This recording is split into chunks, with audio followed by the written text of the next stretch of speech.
নির্বাচনকে সামনে রেখে যে তিলিস্মতি গত কয়েকদিনে হয়েছে, আদর্শ কর্মসূচি তোলাই কেয়ার। আগে যেরকম ওই যে আবাহনী মোহামেডান খেলা হইতো না, টাকা দিয়ে দল টানাটানি, দলের মধ্যে প্লেয়ার কিনে নেয়। হঠাৎ এনসিপির নেতা চলে গেছে জামাতে, জামাতের নেতা চলে গেছে বিএনপিতে, বিএনপির নেতা রিজাইন করে জামাতে যোগ দিছে। ওমা কি কারবার! আবার দেখবেন এক দল আরেক দলের 14 গোষ্ঠী উদ্ধার করবে। এটা আমরা এ পর্যন্ত দেখে আসছি। এই ধরনের জোটের কথা আল্লাহ কোরআনে বলেননি।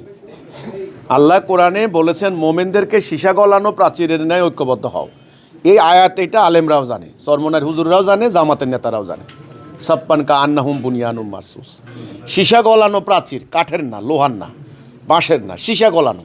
সীসা গলিয়ে দেওয়াল নির্মাণ করলে যেমন মজবুত, ঠিক তেমনি। তারপর কি করতে বলছেন? আল্লাহর দিন প্রতিষ্ঠা লড়াই করতে বলছেন।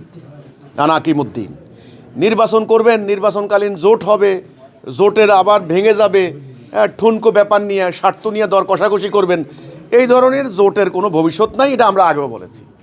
বাংলাদেশে যারা নির্বাচন করে, নির্বাচনকে সামনে রেখে যে তিলিস্মতি গত কয়েকদিনে হয়েছে, এই দল ওই দলে যায়। আগে যেরকম ওই যে আবাহনী মোহামেডান খেলা হইতো না, আবাহনী মোহামেডানে দেখলাম নির্দিষ্ট টাইমে, ওই যে মোহামেডান ক্লাব আছে, আমরা আগে থাকতাম তো, ওখানে যাইতাম, দেখতাম আগের দিন রাত 12টা পর্যন্ত কোনো প্লেয়ার এদিকে যায়, কোনো প্লেয়ার ওইদিকে যায়, টাকা দিয়ে দল টানাটানি, দলের মধ্যে প্লেয়ার কিনে নেয়। এই অরাজকতা দেখলাম গত কয়েকদিনে।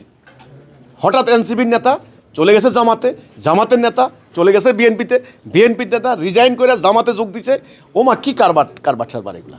তো নির্বাচন আসলে দলের কোনো নীতি, আদর্শ, কর্মসূচি তোলাই কেয়ার, এগুলো কোনো ব্যাপার না।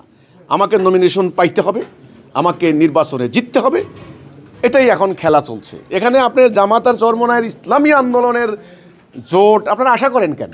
আপনারা আশাটাই তো ভুল। এটা তো ইসলাম প্রতিষ্ঠার জোট না, এটা হলো নির্বাচনী বৈতরণী পার হওয়ার জোট। এখন স্বার্থের জন্য ঐক্য হয়েছেন, এখন ভাগে না বনলে ঐক্য ভেঙে যাবে।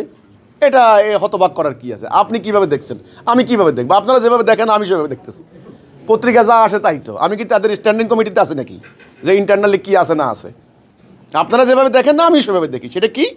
এটা কোনো ইসলাম প্রতিষ্ঠার জোট না। আল্লাহর দিন বিজয়ের কোনো সম্ভাবনা নেই এদের দ্বারা। ওই নির্বাচনকে নিয়ে জোট হয়েছে, এখন ভাগে বনে নাই, আসন বন্টনে বেশ কম হয়েছে, আবার জোট ভেঙে গেছে। আবার দেখবেন এক দল আরেক দলের 14 গোষ্ঠী উদ্ধার করবে। এটা আমরা এ পর্যন্ত দেখে আসছি। সামনে এর ব্যতিক্রম কিছু হবে বলে আমি মনে করি না। কারণ সম্মান, শ্রদ্ধা, ভক্তি, সমর্পণ, আনুগত্য আছে কিছু নাই। প্রত্যেকের ভিতরে সন্দেহ, দ্বিধা, স্বার্থ, খুব স্বার্থের হিসাব করে, কড়ায় গণ্ডায়। এটা কি ইসলামের জন্য হয়?